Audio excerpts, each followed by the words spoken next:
Welcome back दोस्तों, क्या हाल है आप सबका। मैं उम्मीद करता हूं कि आप सब खैरियत से होंगे। तो गाइस, डंकी डे 30 और सालार डे 29 दोनों की आज फ्राइडे की। भाई साहब, एक बार फिर से फ्राइडे आ चुका है। और आपको एक बात पता होना चाहिए, बॉलीवुड में भाई साहब ये सिनेरियो नहीं है, लेकिन साउथ में ये जरूर है। क्या सिनेरियो के साउथ के अंदर जब भी कोई फिल्म फ्राइडे पर पहुंचती है, एक तो फर्स्ट फ्राइडे होता है ना, वो नहीं, दूसरे जो फ्राइडे होता है, दूसरे फ्राइडे तक पहुंचती है तो उसके शोज को कम कर दिया जाता है। लेकिन सालार के केस में उल्टा है। क्या सारा सीन है, कितनी बॉक्स ऑफिस कलेक्शन ऑफिशियल कितनी आ चुकी है, क्या अभी भी ये फिल्म चल रही है या नहीं चल रही, सब मैं आपको बताने वाला हूं। लेकिन उससे पहले अगर आपने अभी तक वीडियो को लाइक नहीं किया तो सबसे पहले वीडियो को लाइक करना है, चैनल को सब्सक्राइब करना है, ताकि ऐसी अपडेटेड वीडियोस आपको मिलती रहे। तो गाइस, सबसे पहले हम बात करेंगे डंकी की। डंकी का कल डे 29 था, थर्सडे था, और थर्सडे पर ऑफिशियल बॉक्स ऑफिस कलेक्शन हुई है 25 लाख रुपए की, जो कि बिल्कुल परफेक्ट है। यानी कि ये फिल्म भाई साहब डिप तो ले रही है, लेकिन बिल्कुल नॉर्मल सा। कैसे, अगर मैं मंडे पे जाऊं, मंडे पे ऑफिशियल नेट कलेक्शन थी 45 लाख, ट्यूसडे पे आई 35 लाख, वेडनेसडे पे 30 लाख, एंड भाई कल थर्सडे पर 25 लाख रुपए, 5-5 लाख के भाई साहब डिप ये लेती जा रही है। अब इसके बाद भाई अगर मैं ये टोटल करता हूं तो ये बन जाता है 225.67 करोड़। यानी कि भाई पहले 29 दिन के अंदर इस फिल्म की इंडिया से नेट कलेक्शन हो गई 225 करोड़, 225 करोड़। पॉइंट वाली कलेक्शन को हम जरा साइड पे कर देते हैं, भी कंफ्यूजन होती है। अगर मैं बात करूं ग्रॉस की तो 270 करोड़ रुपए ग्रॉस कलेक्शन हो चुकी है। ओवरसीज से बात करें तो बन गया है लगभग 175 करोड़। और यहां पर गाइज मैं आपको एक ऑफिशियल अपडेट देता चलो, और वो ये है कि भाई शाहरुख खान ओनली एक्टर बन चुके हैं इंडिया के जिन्होंने भाई एक ही साल में सिर्फ ओवरसीज से 1000 करोड़ की बॉक्स ऑफिस कलेक्शन की है।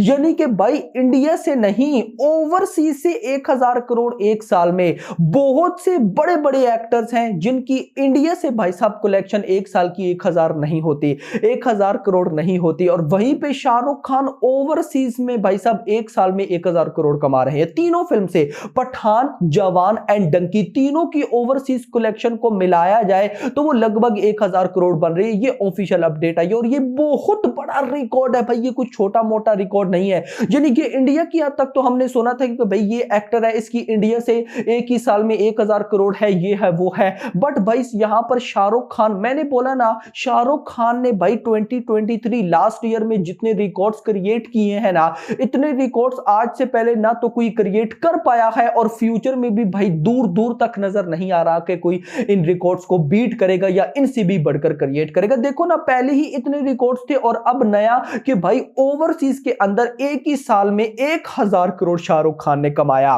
भाई दिस इज अनबिलीवेबल, कमाल है भाई साहब ये बंदा। खैर, यूनिक रिकॉर्ड्स क्रिएट करता है शाहरुख खान, यूनिक। मैंने तो नहीं सोचा था कि इंडियन फिल्म ओवरसीज में 1000 करोड़ एक ही साल में।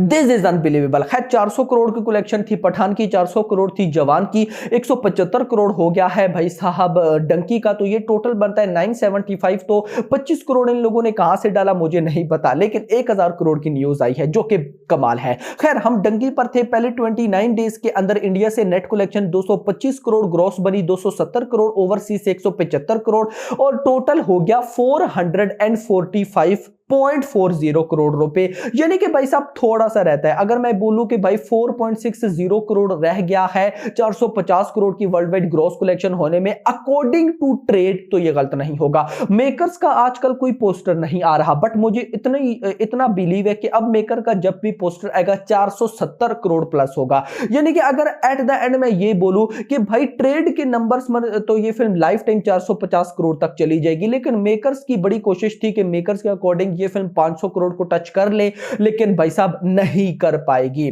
खैर, ये तो बात होगी कल डे 29 तक की, पहले 29 दिनों की। नाउ मूव करते हैं आज डे 30 पर। तो सबसे पहले ही बता दूं, डंकी को थिएटर्स के अंदर रिलीज हुए आज 1 महीना हो चुका है। डे 30 है, और फिलहाल डे 30 का भाई साहब जो अर्ली एस्टिमेट है, यानी कि अभी तक जो ऑफिशियल कलेक्शन हो चुकी है वो 12 लाख रुपए हो चुकी है। यानी कि आज मैक्सिमम चांस है कि ये फिल्म 20 लाख रुपए कमा लेगी, बट फ्राइडे है तो मुझे लगता है कि 20 लाख से कम ना हो जाए, क्योंकि ये वर्किंग डे का लास्ट डे होता है। इस पे अच्छी अच्छी मूवीज भाई साहब बस कर जाती हैं। तो ये तो डंकी है और भाई बिल्कुल एंड होने वाला है इसका।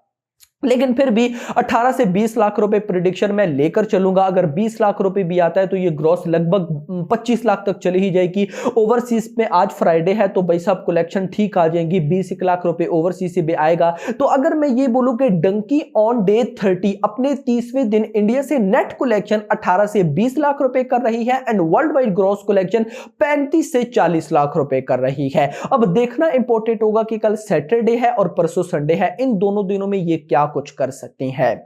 ये तो बात हो गई भाई साहब डंकी की। मूव करेंगे सालार की तरफ। सबसे पहले मैं सालार की आपको अपडेट देता चलूं। आज रात को जैसे ही 12 बजेंगे और 20th ऑफ जनवरी स्टार्ट होगा, 20 जनवरी स्टार्ट होगा, तो नेटफ्लिक्स के ऊपर भाई सालार साउथ की 4 लैंग्वेजेस में रिलीज हो जाएगी, तमिल, तेलुगु, मलयालम एंड कन्नड़ा। हिंदी में नहीं आने वाली। अपडेट के अकॉर्डिंग हिंदी बेल्ट में मतलब कि हिंदी वर्जन जो है वो नेटफ्लिक्स पर 2 से 3 हफ्ते बाद आएगा। यानी कि वही जो मैंने आपको बताया था कि फर्स्ट वीक ऑफ फरवरी में चांसेस है, नहीं तो मिड मतलब कि सेकंड वीक ऑफ फरवरी, मिड ऑफ फरवरी में तो आना ही आना है। बट मुझे नहीं लगता कि ये इतना लेट लेकर जाएंगे।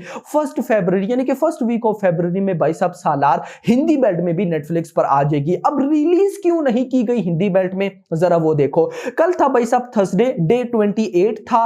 तेलुगु से ऑफिशियल कलेक्शन हुई 7 लाख रुपए एंड हिंदी बेल्ट से ऑफिशियल कलेक्शन हुई 20 लाख रुपए। हिंदी से अभी कलेक्शन हो रही है, जिस वजह से या तो मेकर्स के माइंड में यही आया होगा मे बी, और क्या आ सकता है।